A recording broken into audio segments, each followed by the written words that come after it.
Good morning. We're bringing in the other states, so it's pretty useful to start on time. So I could introduce myself, but I have no funny anecdotes. I'm a pretty boring individual, and I don't look forward to meeting myself at conferences. So I've got none of that. When I welcome states, welcome state, welcome friends, welcome my leaders. We are going to try something a little bit different today. We're going to try something actually for me very different today. When Ann Craig introduces the program to many people and introduces it here in Illinois, she is quick to say that there is no failure, that you can't fail, that you can try, and ultimately the process is what you get out of it. I am going to do my best to prove her wrong today with this presentation by failing miserably. So what I would like to do is, rather than, what I'm normally used to do is, I put together keynote slides and I make them pretty, and the idea is that, even if I can't say anything intelligent, I can entertain you with pretty pictures. And today we're going, acoustic. If you ever have a chance, Eric Idle, if you know who Eric Idle is, of Monty Python fame and Spamalot, wrote a fabulous book. It's called The Greedy Bastard Diary, or Greedy Bastard Tour Diary. And he tells the story of, when he used to go out and do comedy shows and such, they have to bring the sets and the dancers and the extras and the orchestras, and it's a big production. And what he wanted, he went to a tour producer and he said, okay, it's just me and like 3 friends, and we get on a bus and we go do this. And the tour producer said, oh, you want a Greedy Bastard tour? And he said, what does he mean? He goes, well, when musicians get to a certain age, they just show up with the acoustics, so they don't have to pay for the set and the actors, and so they just go rake in as much money as they can. It's a Greedy Bastard tour. So this is my Greedy Bastard tour. We're going to go acoustic on you today, and what we're going to try is a lot of interactivity, and we're going to try doing that through Twitter. So I'm going to call out some questions, and I'm going to ask for you the input. I'm going to ask for groups to get together. So within the states, this is not going to be just a sitting and watching a screen. I'm going to ask you to do things. And I'm going to then ask you to use Twitter to respond. All right? So rather than the old debrief back and forth, we're going to do it this way. The way we need to do this, and this is the first point of failure, is on Twitter, if you tweet using the hashtag AskVRD, Ask Virtual Dave, there's a long story behind it, it will pop up on this screen, all right? So that, yes, that is the first thing, is that I am trusting my community in a conversation to not abuse it, and watch that doesn't work. So, there we go. The Greedy Bastard Tour has begun. All right, so what I'm going to do before we even get into it is, I started, before I even showed up and asked and said, what would you like me to talk about? And I got 4 folks who said, we have a couple of issues we'd like you to talk about. Maine State Library, thank you Mainers, wrote that, how about addressing the all things to all people conundrum? Yes, it is. Right? And so we're going to talk about that. That comes up a lot when we talk about community engagement and what projects we can work on and how we can do it. What is the difference between that and a community center? And then I got another tweet that said something to the effect of how librarians relate to informal education and relevance. I thought, all right, that's an interesting thing to talk about. I got another tweet that said how to increase public awareness of the vital importance of employing more librarians instead of only employing more paraprofessionals. And the last one I got was, how do we motivate our colleagues and management to take on new projects like the ones we're coming up with in iLead USA teams? All right, so that actually, as I looked at it, I was thinking, oh, how am I going to get those topics? And then I'm just going to do it as a Q&A here. I said, actually, that forms a pretty interesting outline, right? How do we do, how do we solve the all things to all people problems? How does it do informal learning? What's the role of librarians in that? And then how do we implement that change? So that's the theme through today. And what I'm going to say is most of it is changing our mental models. When we and the communities we work with and the paraprofessionals and the library administrators and library school, we've set up a way of thinking about libraries that gets in the way of solving some of those problems. So I want to start with an example, and here it is. Several years ago, OCLC did something called the environmental scan, and they went and looked and said, this is how the world is and what's happening. And one of the things they asked as the survey was, what one word do you associate with libraries? And they said,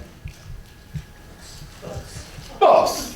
So, this is really interesting, right? Because, clearly what that means is they have a traditional view and all they want are books and bookshelves, and so it's all about books, and so all this community stuff where we're gonna be like, why are we bothering preparing people for autism? What's this hotspot thing? Why would we do this? Because all they want are books.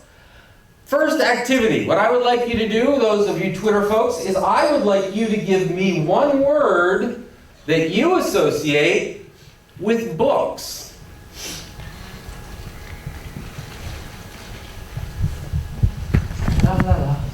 So tweet out using the AskBRD tag. All right, there we go. We got one. See, this is the problem with these Twitter walls, is how fast they refresh. Moldy, dead bugs, learning, right? Couple more as they come in, right? Knowledge, pleasure, dust, right? So my point of this is, when you ask the question, you kind of get the response you want. But how you interpret those responses are very different. When people said books, did they mean imagination? Did they mean passion? Did they mean escape? Did they mean love? That word, that term has so much around it that just collapse it into one word. We reach for something that's immediate and obvious. And actually, it is us that probably read into that one way that wasn't necessarily intended when our communities used it. We interpret it as things and activities and what we did in the past and tradition. But that's not necessarily what people associated with that word. So we need to begin to change our mental models and how we think of libraries. Now, libraries have been doing this for a long time, right? So how are we going to solve the all things to all people problem? How are we going to make libraries about adventures and reading and learning and escapism and love and passion and all those wonderful things, right? Because if we keep doing that, then what happens is we as librarians have to be tax experts and reading experts and early childhood experts and this expert and that expert, right? If we keep looking at doing what the community wants, how do we do it all? And how do we not lose our identity in doing that? All right, so that's what I want to start talking about. So I, first of all, think that we in libraries need to give ourselves a hell of a lot of credit. Because in the past 20 years, we have made an amazing conceptual, mental change, paradigm shift, sea change, use whatever word you want, around the notion of collections. All right, so this isn't the Library 2.0, all that stuff that Michael was talking about. Yes, what's core here? Fundamental, basic, good old-fashioned cataloging, mark record, transformation. And it goes like this. Think about what we had in the collections. Books. And then we had journals and subscriptions. And then eventually we changed it so we allowed paperback books in our collection. And that was very exciting. And then we made that wonderful leap to VHS tapes. Thank God we made that leap, right? But something happened when we moved online. It started with CD-ROMs. It actually started with this, remember CD-ROM towers? You have to go check out the database you want and load the CD, and then we had 10 disc changers that we could work with, and like the publishers would take the book and charge you 500,000 times more for the CD, etc. When we adopted that, when we embraced those CDs and those electronic databases, and later through the web interface, we made a fundamental change in our mental models of what a library collection was. It went from things that we owned, things that we selected, things that we organized, shelved, whatever, to suddenly we moved to things that were licensed, things that we didn't own, things that were organized by a third party, and things that we had no selection involvement in whatsoever.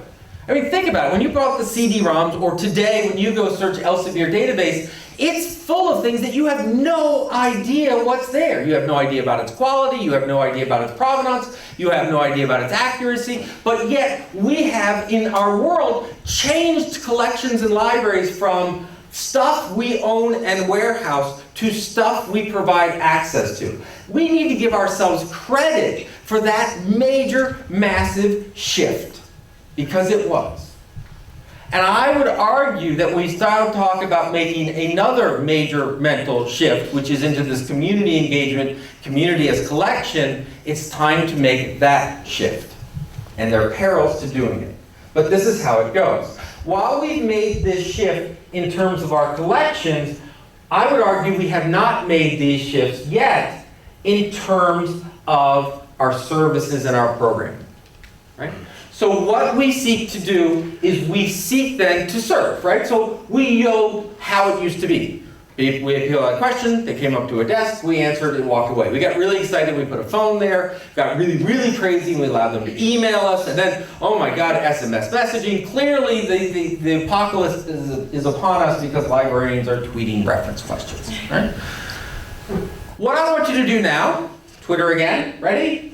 What I want you to do now is I want you to tweet for me services other than traditional reference services that you have either read about, talked about in your library, or implemented recently. Baking pen collections, maker spaces. Give me some tweets of some services that we now provide to our communities that maybe 20 years ago we didn't. Gaming. Circulating science kits. This is fun. All right.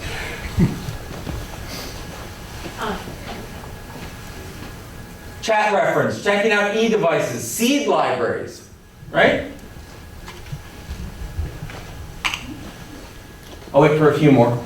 By the way, if you ever community-focused, circulating telescopes, computer classes, famous studies of teachers in front of classrooms, I think I might have told you this before, they found out what you can do to increase interactivity. The answer was wait. That most teachers in front of a group will ask a question and wait for less than 10 seconds for an answer, and people take at least 30 seconds to formulate a response. So we have to be aware of uncomfortable silences.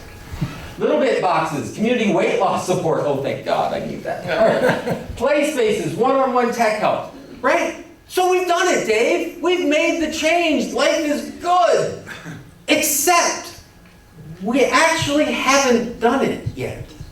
Because what this tweet was, and what I get a lot of feedback on, is as we do wireless printing and knitting groups and whatever, we see that librarians are being stretched and pulled apart. That our service staff is suddenly, I went to library school and now I'm into knitting. I went to library school and they didn't teach me anything about Lego walls and 3D printing, and now I got to learn this and now I got to learn that. How do I keep up with it? Okay? And we see that it's not only we doing it to ourselves, marketing and bike races and rainbow looming. I have one of those, right? It's not just that. We see that particularly in public libraries, but you see this in school libraries and all types of libraries, the communities that we have served and the services and the network of support that we provide to our communities is thinning out around us as well. In other words, at the same time that we're adding new cool services like these, what's happening is the IRS is withdrawing their phone support. This year, they didn't print enough forms to provide to libraries, right? So we became printers. Right?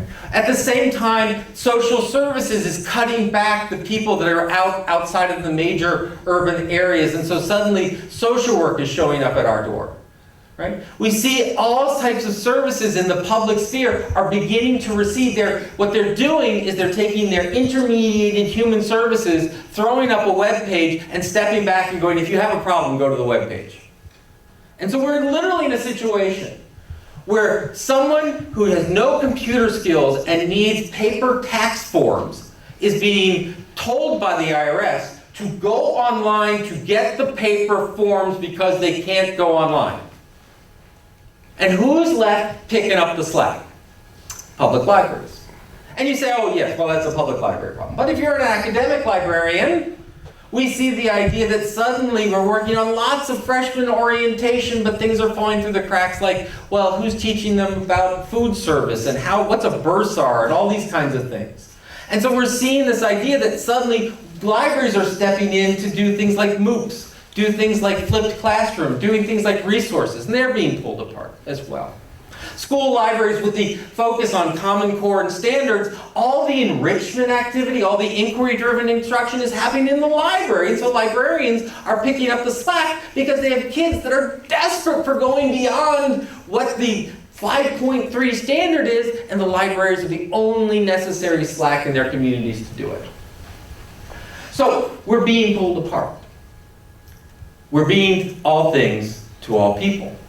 Not only are we being all things to all people, is how do we respond to this? Well, that's no problem. Librarians will become social workers. Librarians will become scientists. Librarians will become tax experts. We'll go to professional development. We'll watch webinars, and we'll keep training librarians. I'm speaking about public libraries and STEM education. And the answer is not to turn librarians into STEM educators. Right? They said, oh, librarians will offer this. So back to the fresh produce group with the exchange, right? The step that we're taking with the fresh produce is great. So the idea is that you can share programming among libraries. I may not get the, but for the folks out there. So that you can shadow people, so that you can put on that, you can drag librarians in to repeat the project, or you can document them and share the documentation of them. Well, in STEM programming, I hate to say this, but if you look at the backgrounds of most librarians, there's a lot of English and humanities degrees, right? And so those few people who have STEM backgrounds or STEM interest and become STEM folks, they become a rather rare commodity. And so the number of services that we can offer and programs around STEM becomes limited to the librarians who have that expertise. And the solution isn't to turn every librarian into a STEM expert. You want to know why? Because at the same time we're trying to teach them to be tax experts and reading experts and 3D printer experts and loom experts and what, right? We can't do it. We tried. Our answer, by the way, is yes, we can. We have books on that topic. Because our collections, right? And so one of the questions that I often get is, why should libraries be doing this? My God, librarians have no expertise in STEM. Yeah, so they shouldn't buy books on science either. We don't ask that about our collections. We never go into a collection of a public library, an academic library going, do you know what's in all of these books and are you experts in them all? No. We don't see that as a problem. And yet when we talk about our programming, no, we must be experts in this topic. So, what's the solution for this? What's the crazy nature? The paradigm shift we have not made is that we look at service as a wall. With our collections, we created a porous collection, meaning we allowed lots and lots of different kinds of input and feedback in that collection. Suddenly we were allowing books in and videos in and digitized resources and online databases and journal articles and blog sites and all this. We opened up the collection to the community and said, we are going to be pretty damn promiscuous in what we allow in it. But in our service side, which we've always looked as being community-facing and flexible, what have we done? We've said, no, we're the librarians, we serve you. The most arrogant question a librarian can ask of their community member, how can I help you? You sit there and go, that doesn't sound really arrogant. Sounds like a good question. How can I help you implies, one, you can't necessarily help me, and two, I can help you. I spent a time at an Ivy League university for a semester, and it happens to be in the Northeast and Cambridge, Massachusetts. And people asked, oh, Dave, those Ivy Leaguers, they must have been a little arrogant. I said they were the most wonderful, warm people you can imagine. They let the buildings be arrogant for them, right? Right? So they don't need to say, hi, I'm at Harvard. It's just like, oh yes, that building, that's where we keep the $1 billion endowment. And they don't have to spend the time. But where it shows up is when you go to them and say, hey, I have an idea. Can we try this? And they're like, no, really, we're here for you. Do you want me to give a speech? No. We're really, this is an experience where you can learn. In other words, there's nothing that I could do for them. So instead of saying, how can I help you? The question is, what are you passionate about? Because what they're passionate about is maybe I can help them, but maybe I'm also going to learn a lot about this topic. Because we know a good reference interview is a two-way learning street. It's the idea of, what question do you have? Oh, can you tell me a little bit about it? What do you know? Right? So we're learning together. So in truth, it's not how can I help you, it's how can we work together on this topic. But we have this wall of service. And what that means is either we as librarians need to know everything, which doesn't work, or we do what we see a lot in academic libraries, no problem, we will hire a PhD in physics. We'll bring in a social worker. We'll bring in, and we begin bringing non-librarians into the mix. Now, there's nothing wrong with non-librarians working in libraries. I'm actually a big fan of non-librarians working, and I have a very broad definition of librarian to begin with. But the problem is when we bring them in, we treat them like non-librarians, right? It's like, oh, it's great to have a social worker. Yay. I'll send all my problems to you. Right? And we don't enculturate them. We don't spend time to go, by the way, did you know privacy is important? By the way, do you know that freedom of information is really important? Have you ever thought about the ethics of what we're doing? Have you ever thought about the service that we've done? So we bring them in and they become stovepipes in our organizations. We see this, by the way, in the iSchool, being a little self-reflective. The iSchool movement, where we moved from library science programs and then we started saying, oh, we'll bring in people in communications and technology. And we brought them in and they all started saying, well, great, we're all in the technology and information business, it works well. We just sort of forgot that we have these values that we're part of too. It's not just can I do it, it's should I do it? And so over time that's led to this rift where the LIS programs sit over in the stovepipe and we become the service people and the nice people and the values people. And over on this side, they're the technology and engineering people. But the problem is to be of service, you need technology and engineering, and to do good technology and engineering, you need values. We need to enculturate folks. So either we bring in people and stovepipe it, or we end up with, now what's the difference between a community center and a library? I mean, you're doing 3D printing, and you're doing knitting and weaving, and why is that a library? What's going on? So this wall becomes a division between us. So what is the solution, right? We end up with a diffuse concept of what a library is. I know you can't see the slides for me. We become jack of all trades, master of none. By the way, the failure, future apocalyptic scenario for the public library is not that we go away because people think we're obsolete. It's because we start doing so many things that we start doing them poorly and people begin holding us up as an example of failed government. You think that the Tea Partiers are pissed off at their taxes now? Wait till they sit there and go, what am I paying for? I'm paying for games, I'm paying for Minecraft, I'm paying for looms, and they don't even do it well. It's not going to work. So what's the solution to this? The solution to this is for us to understand that that community is our collection, and just like we can refer people to books and we can collect on multiple topics, we do it with our communities as well. You want to teach STEM education? Find a professor.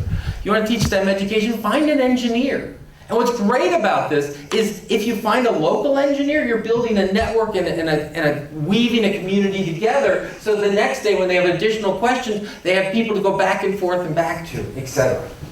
So what I want to do is I want to do a little demonstration. So welcome, we're going to do a little work here. So what I want you to do out in the States and here is I want you to stand up. More interaction. Stand up. And I want you to find a partner. So, find a partner. All right? Okay. Look at your partner. I want one of you, by the way, I'm stealing this from a really brilliant mediator called Cheryl Gould, which I hope we can get in. So this is her task, but I want to give her credit. One of you in the team, I want one of you in the team to do your best impersonation of an apple, and one of you to do the best impersonation of a banana. Banana? Apple. Come on. Hands up. Hands around. I need one apple and one banana. One of you is an apple, one of you is a banana. All right? Remember whether you're a banana or an apple. Okay. All right, you can put your hands down.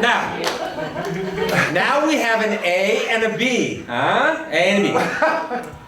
For 2 minutes, I want your apples. I want you to tell your bananas. All right, so stick with me for the whole thing. Apples, tell your bananas 2 things you're passionate about. Can't be work-related. Gardening. I love science fiction movies. I love whatever it is. Like from an apple's perspective? Nope. What's your interest? Caterpillars and avoiding. No. The apple banana thing was just to get you A's and B's, all right? So, tell your partner 2 things you're interested in. Your partner will pick one. For 2 minutes, uninterrupted, you will tell that partner everything you know and love about that topic, right? So I say, I'm interested in sci-fi and gardening, and you say, tell me about sci-fi. For 2 minutes, I'm going to talk about science fiction, okay? All right, ready? Give your partner your 2 topics and pick one.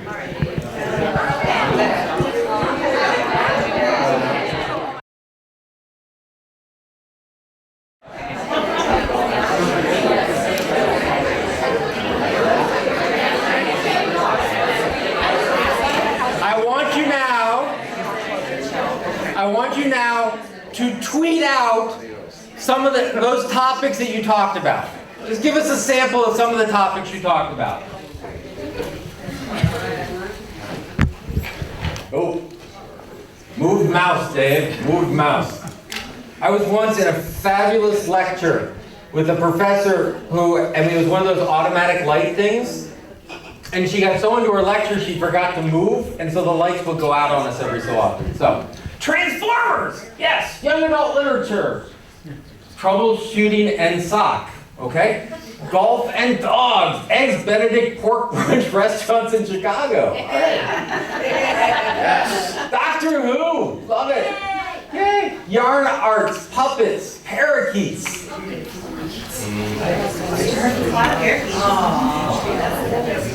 Yarn arts, reality shows, home remodeling and decor.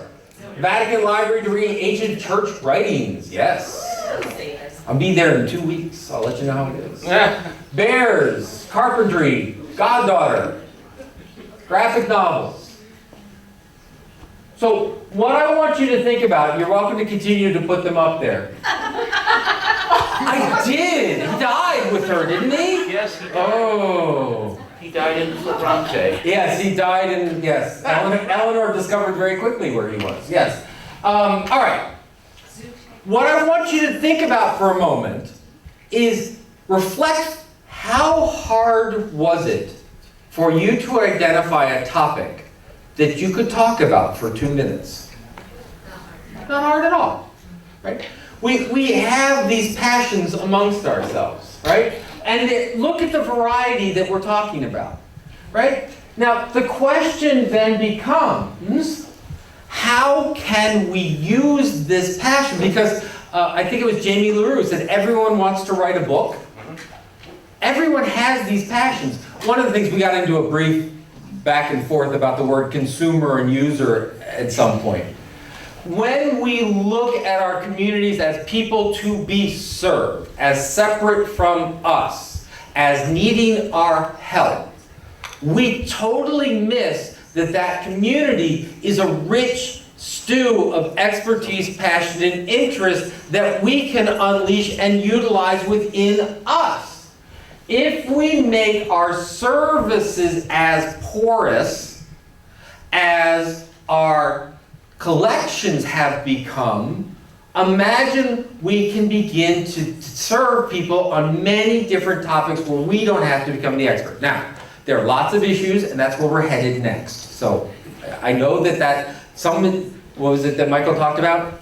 Right? I know someone's waiting to do this, so stick with me, we'll get there. Now what I would like you to do is I want you to get into groups again, and organic, 4 to 5 people you're sitting next to, don't worry about, there's no apples or bananas, but wait for me a moment.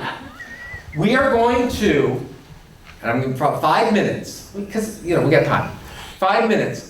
I want you to identify one of the topics So one of the topics you talked about, just pick one randomly, don't spend a lot of time on it, just pick one. And I want you to think about how libraries could build a program to support the person who had that topic. So let me be real clear on this. How you could support the person with that topic, not how you could do a program on X. How you could use this person in a program about X. So for example, gardening. By the way, me, no, but let's pretend for a moment. Gardening, right? So I come in, I say I have a passion about gardening. The question isn't, oh, we have books on gardening and we could do a seed library and all of this stuff, right? Suddenly what we say is that's a question, we're going to serve them because we're going to help them. Back to the wall, back to us serving them. Different. All right, gardening. Well, I could talk about gardening. I've got friends who are gardeners, and I could see bringing those friends in, but I would need help. So what are some of the things that libraries could do, just sort of to prime this conversation? We could provide space, right? We could provide, and this is a radical idea, organizational skills. All that time that we spend in committees and meetings, believe it or not, that's a skill. That if we can provide logistics, if we can provide calendaring, if we can provide what do they need to do it, the supplies, etc. So, find a group, pick one topic, and brainstorm a service around the person with that topic. All right? Don't worry, it's free form, there are no wrong answers. All right? Go, find a group. Some of the ways we can incorporate these community experts into our programming. Travel, set up a mock model UN. Cool.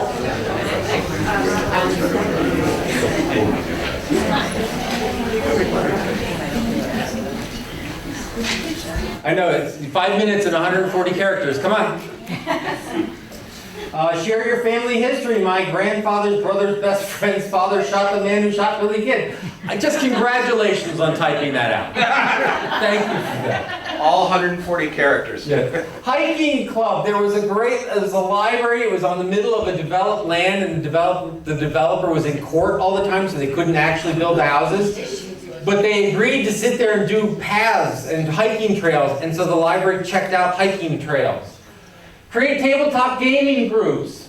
20 and 30-somethings fellow nerds. Bike repair at the library. Movie programs, including marathons and dances. That's cool.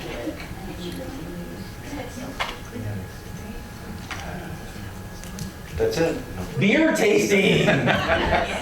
Textiles. Tap into clubs at the university programs for experts to lead the discussions. What you see now if you go to X. Oral history of Chicago hardcore. All right. Creative writing. Lead a youth creative writing group. And luckily, most people are tweeting. All right. Having cooking expos with staff, petting zoos, and video games. Library Comic-Con. All right? Now, in the space of 15 minutes, with a group with diverse backgrounds, but all librarians, we have identified a huge pool of expertise, and we've started brainstorming how we could build programs around it. Imagine what you could do. Which one? The 50 Shades of U.S. Presidents. Kennedy, FDR. All right. Imagine what you can do with a community full of lawyers and dancers and kids and Lego builders and whatever.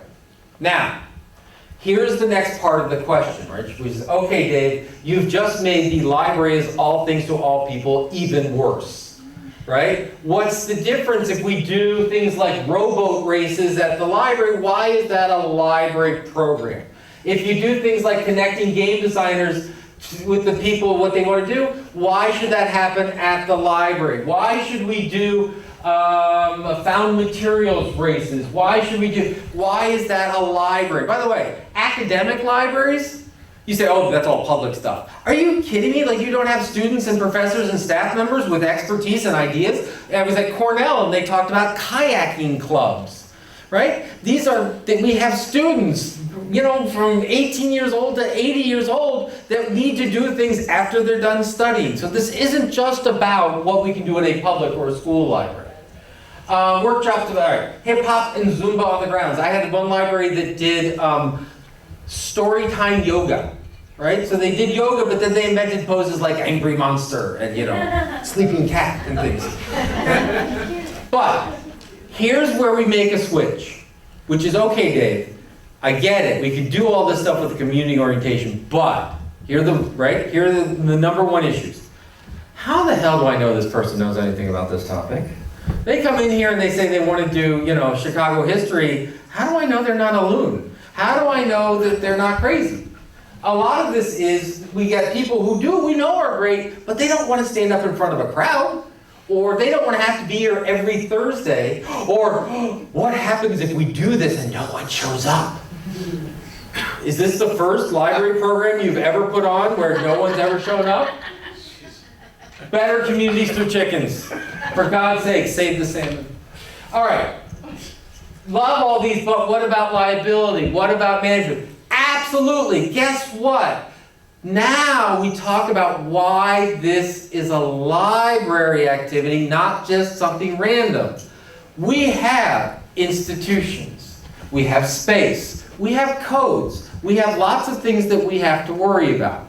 That's true because it's meant for civic and community safety as well as engagement. But why is it in a library? Because it's not just an activity. What is the focus and core of a librarian supposed to be doing? Anyone remember our mission? The mission of a librarian, and therefore the institutions they build called libraries, is to improve society through facilitating knowledge creation in our communities. So it's not just a matter of pure escapism, though people participating may do it as an escape. We do it with an eye towards learning.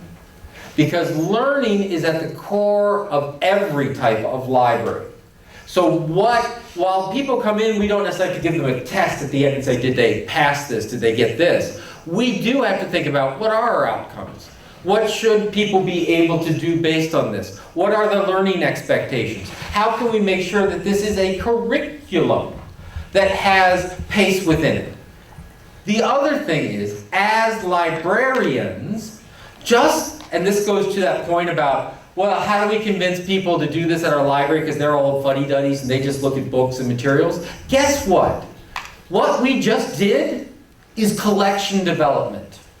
Just like you look at a book or a book series or a journal or a database and you go through an evaluative process to find out, is it useful within your community? Does it complete our collection? Does it meet needs? How would we describe it? How would people find it? Yes, metadata, RDA, MARC, all that stuff. We need to apply those exact same skills to our community. We know that we have materials in our libraries that are crap. But rarely did we ever purchase them because they were crap, right? So you're going to select and you're going to do your best, and you know what? Someone's going to get up and just that program's going to fail miserably. Oh, it's never happened before? We have materials that don't circulate? It's the same thing. The question doesn't become, oh God, why did we do that? The question is, Eli Nyberger told us way back in the first session is, how could we do that better the next time? And because the community member's part of it, right? So the gardening expert, we brought the gardening expert in and no one showed up. Does that gardening expert become pissed off because you wasted their time? No, they were part of the planning process. They have part of the responsibility. And then you sit down and say, how could we do this better, differently in the future? This turns into things like telescope kits and all this other stuff. And you don't do these things because they're cool and flashy. We definitely don't do these things because the library down the road did these things. If you plan innovative services by being the second to do anything, it's not an innovation plan. We do this because It's part and core of what our library does, and it's core to what we as librarians do, which is about knowledge creation. And guess what? We figured out, you know what people learn really well from? Books. For centuries and centuries, and today and in the future, people learn from books. Absolutely. You know what else? They learn from things that aren't books.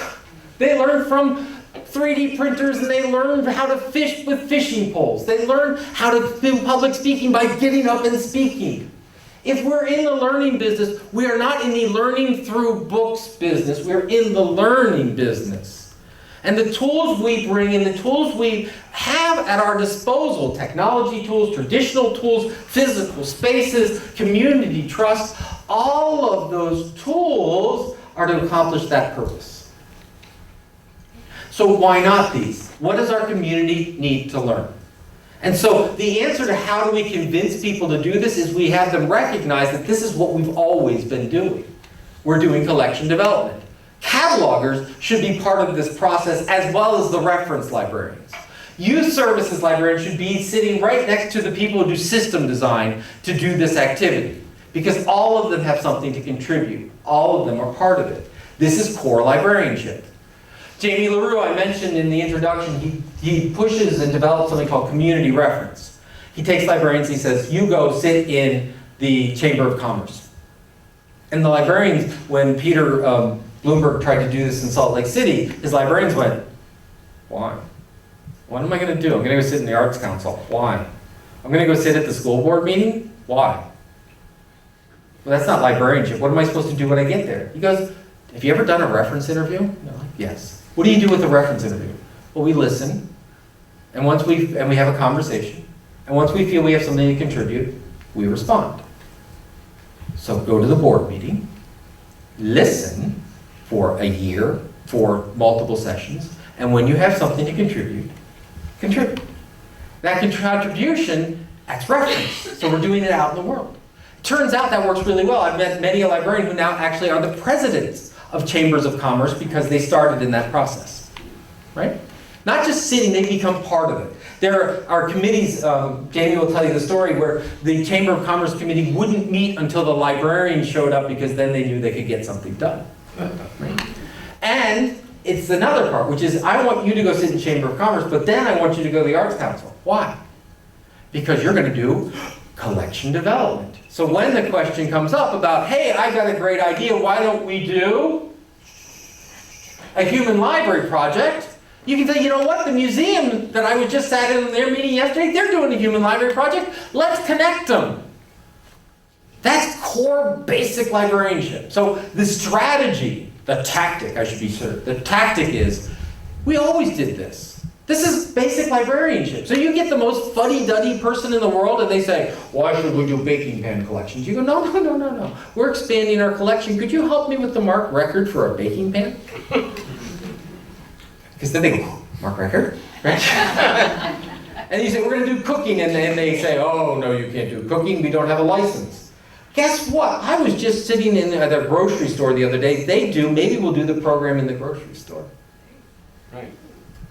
Oh, we couldn't, and maybe we'll digitize it and put it up. Oh, we can't digitize things and put it up? Well, yeah. I was talking with a lawyer as part of the Chamber of Commerce, and he's willing to take a look at the release form. That's how you do it. It's not you against the world. And it's not you, the crazy eye leader, that goes back and says, I just found out there's a 3D printer, let's try it. First of all, while you're here, try it, play, have a great time. That's what craziness is all about. What librarianship, like any profession, should be about is frantic play and discovery followed by serious implementation and impact. And the way we do impact is not radically different. We all know, I've had conversations with like 4 folks here in Illinois, and I've talked to folks elsewhere, this session that goes with something like, you know what, gate counts are stupid. Counting the number of people walking to our building no longer expresses what we do. Guess what? Librarians have this thing where we talk about bibliometrics, where we talk about utilization and how materials connect. We know about how to assess, evaluate, add quantitative data where it's available. Let's turn it on ourselves. How many people use this human book in the human library? Right? So how, going back to our going back to the brief outline, and then we'll go from there, where we talked about, the tweet said, how do you handle being all things to all people? The answer is, we are of the people, but we don't do everything that people want. We do the things that are coordinated and aligned with our mission of learning, and we do them with a strong sense of quality control that librarians have always been. And by the way, if you believe that librarians are involved in quality control or have an interest in quality, high quality, you cannot be unbiased. You have to have a vision of what is quality, what is better, where we're going. And so what I'm telling you is you've always done it. Now you do it with people and service and connect them. And if you get someone who says, I really want to talk about the Civil War, and they come up to you and they talk like this,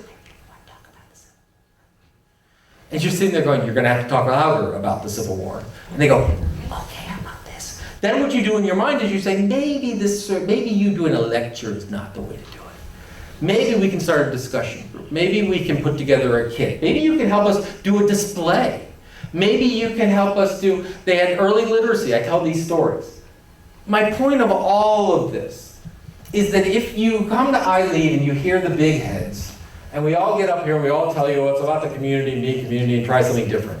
And every example we throw at you is kind of like, I get really annoyed by the annotated bibliography as future casting. You know, it's like, well, this person said this, and this person said this, and we just present you with lots of examples, baking pan collections, and this, and this, and this. That's the easy part. Coming up with cool ideas, you guys are brilliant at it. Turning it into something that changes your community for the better, turning it into something where core librarianship is there, and back to that other question about hiring more librarians and librarians sit here, of course you need librarians to do this. Or else it's just a room and people having fun, which is great, but that's not a library. What makes it a library isn't the books, and it isn't the stacks, and it isn't the word library. It's you folks doing your job. It's you folks doing your job on a porous collection that includes databases and materials and books and people and lawyers and students and genius ideas and fishing poles and rods. Not because that's the cool thing to do, but that's because that's the world we live in. And now we as librarians who have always wanted to embrace informal learning and help our communities through learning can do it with a radical different tool set. We can do it through portable video systems that we send out that not only can we capture librarians doing 10-second learning, we can capture the whole community doing 10-second learning episodes. Right? Not only can we do it by taking hotspots out and saying, hey, we're a hotspot, but going out and doing programming around and signing up for library cards, helping organize Minecraft. And we don't do Minecraft because it's cool and it'll get the kids in the door. We do it because they're learning fundamentals of interaction, social interaction cues. They're learning technology, literacy skills, right? Now, does a kid come in and say, oh, goody, right? There's a great term in gamification. It's called chocolate-covered broccoli, right? Do we do it by a kid coming in and saying, all right, son, prepare to do Minecraft. There will be a test when you're done. Right? We don't do that, but we know what's happening is learning. And we watch it, and we observe it, and we figure out, and we as librarians need to figure out how to quantify it. And the way we sell it is we don't sell it as, hey, it's new and it's hip, or hey, it's something to get people in. Hey, it's the fad of the day. We do it by saying, this is what we've always done. If you bring in a new Elsevier database, and I bring in a knitter, we've done the same thing. It's still collection development. And so how do we change within this? We must first change ourselves. So, what I would like you to think about for a moment is I want to do one more thing. Tweetable. We started with libraries and books, and I asked you what you thought about with books. I now want you to tweet what word you associate with library.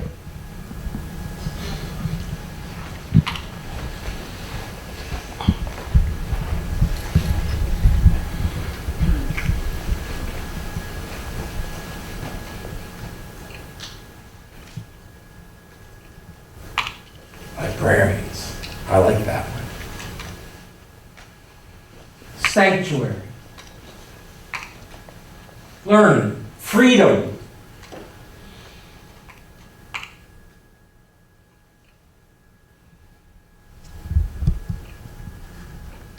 community, passion, engagement.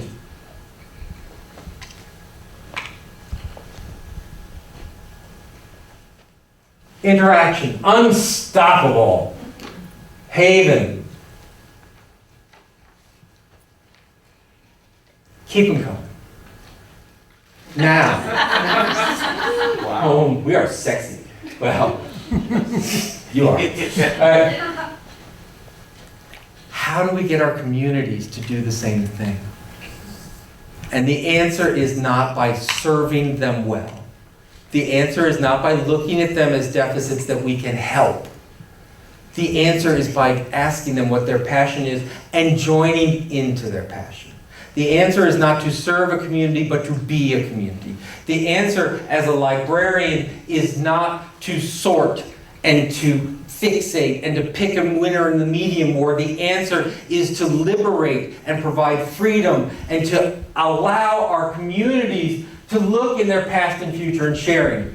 Libraries aren't doomed. Libraries aren't headed for the dustbins of history because librarians are more vital than ever. And it's not simply me saying that. And it's not simply a slogan we take out. It's because we're directly connected to the core of our communities. And when we reflect the community and it becomes so integral to them, that to diminish the library is to diminish themselves because they see themselves, they own that service, they own that collection, they are the library. That's when we have succeeded. That's when we have a future. And ultimately, all of this play, which is fabulous, should be leading you to that question. Thank you very much. Ta-da.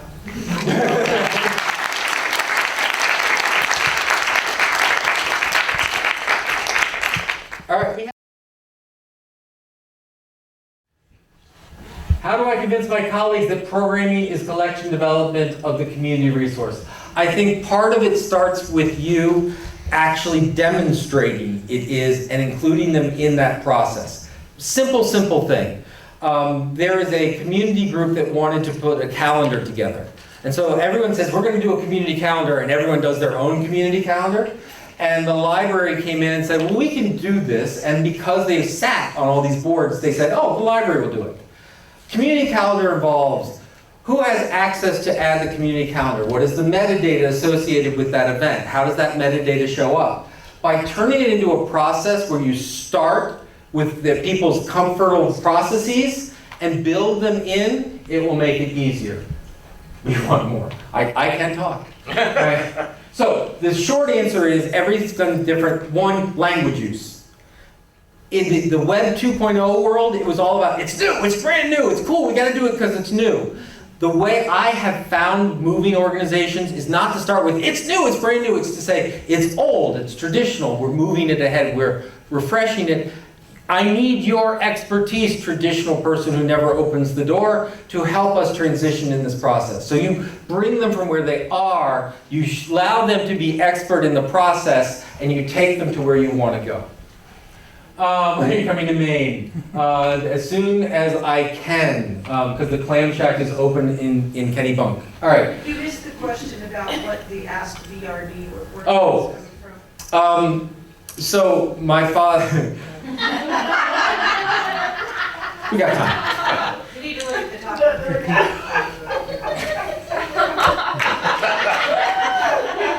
of The short answer is we've been playing with the Oculus Rift here in Illinois, and so I was joking the fact that in 1989, 1990, I was the first director of the virtual reality lab at Syracuse. So I was ahead of our time, and we used like the Power Glove from the Nintendo days, and the exact same thing about you'll be able to wander around and see dinosaurs is that someone even mentioned the Oculus Rift. If you go back and look in do a search, 1990 VR, you will find people that look just about exactly the same. So I was telling I was a young undergraduate, and I went to my father and I said, Dad, I'm doing this. He goes, great, I'm going to call you Virtual Dave from now on. So if you ever see that, it's because my father called me Virtual Dave. And so you don't want to be VD. So that's where the VRD comes. And yes, The virtual reference desk project I ran a couple of years ago, I named after myself, and there's no one knew it. Okay, shouldn't we be concerned that we have duplicating service already available in the community? Absolutely.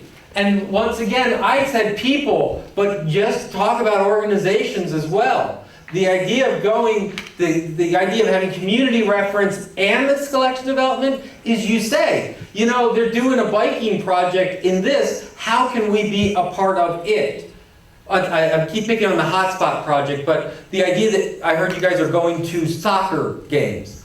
That's a chance to talk to the people who put together the soccer tournaments and see what else you can connect to. So just like you're saying, yes, the library doesn't have to be in the library, and it doesn't have to be a library first effort, it has to be a library connected effort, because that's, as librarian, our major skill, which is facilitation, weaving these things together. Go ahead, Beck. Well, and also a lot of these organizations that exist in the community might not consider learning to be part of what they're doing, and when they do it through the lens of working with librarians, maybe they would start looking at it that way. So to repeat for the states, Beck, and I always make an exception for Beck, said working with these organizations, they may not have knowledge as either their primary goal or even have considered it, and by having the library part of it, we can make that our contribution, which is to make sure the learning is available. Yeah. You did? Oh, God. Cut the connection. Cut the connection. I'm willing to try it. All right, hold on. I shouldn't do this, I apologize, but even I'm curious what it is. Wake up.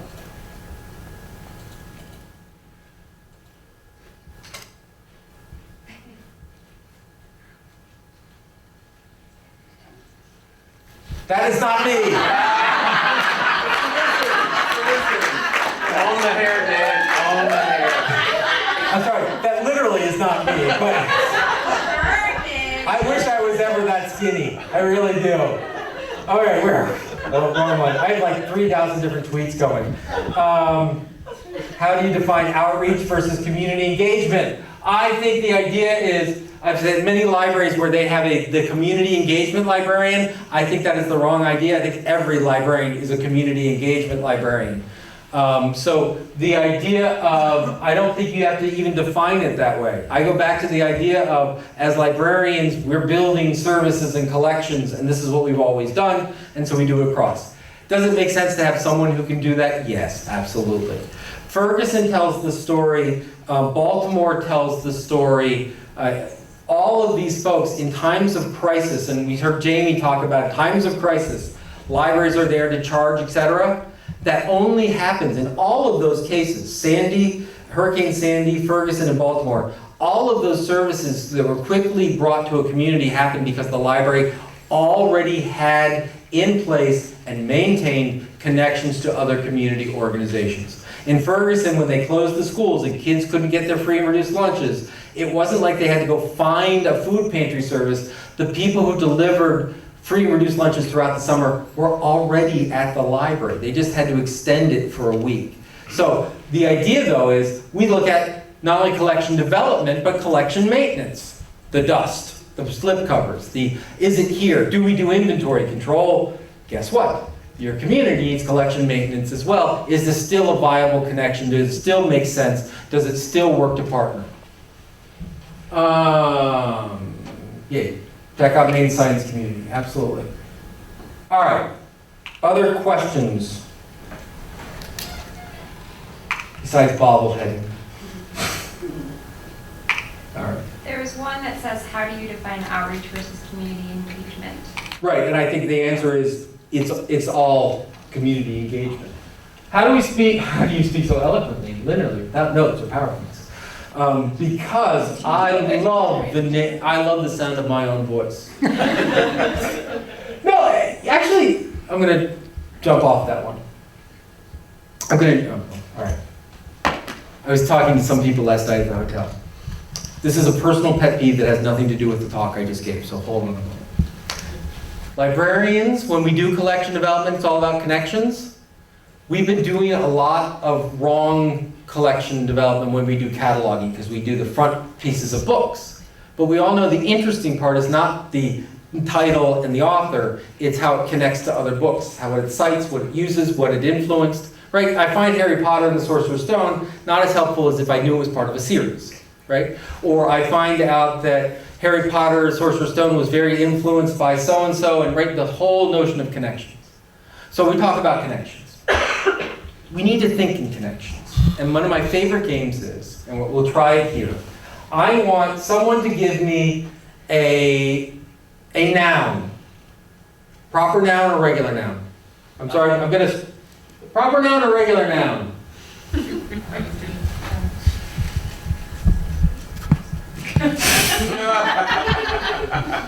Cake. Cake. All right. Another proper noun or regular noun? Taco. Taco. Cake and taco. Everything is related. How can we relate cake to taco? Now this is, right? So let's think about it. What do we got? Carbs. Carbs. There you go. Both layered. Both layered. We eat them. We eat them. Better when they're warm. Ooh. But what's, so it's a capybara? All right, I don't know what a capybara is, I admit it. Giant It's guinea a pig. little animal. Oh, okay. And noun. All right, it is one. All right. If we create these interesting connections, what's interesting as you get into it, so the example I always gave was, in one class I had Margaret Thatcher and Kentucky Fried Chicken. And so I said, so I know some of you have heard this again already, but the idea is Kentucky Fried Chicken was Colonel Sanders. Colonel is a military rank. Britain has a military that was commanded by Margaret Thatcher. Someone said, all wrong. I said, what do you mean all wrong? They go, Kentucky Fried Chicken is junk food that will get you fat if you eat too much, which is the same as soft ice cream. And soft ice cream was developed at a chemical process where Margaret Thatcher was a chemist. Right. Before she was a chemist. Now, that kind of connection is really cool. And what's interesting is when you talk about cake and tacos better warm, and someone else goes, oh no, you gotta have cold, and the freezer, those connections can also be very personal. Very, very personal. And in the old days when all we had were cards and stacks and we had to put things in one place and one arrangement, we couldn't deal with that. But now when we have social systems and software, we can build these different connections all the time. Where do babies come from, Dave?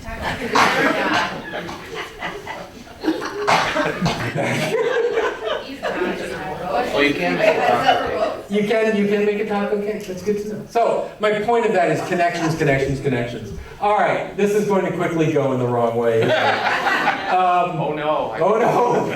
Oh no. All right. So time is up.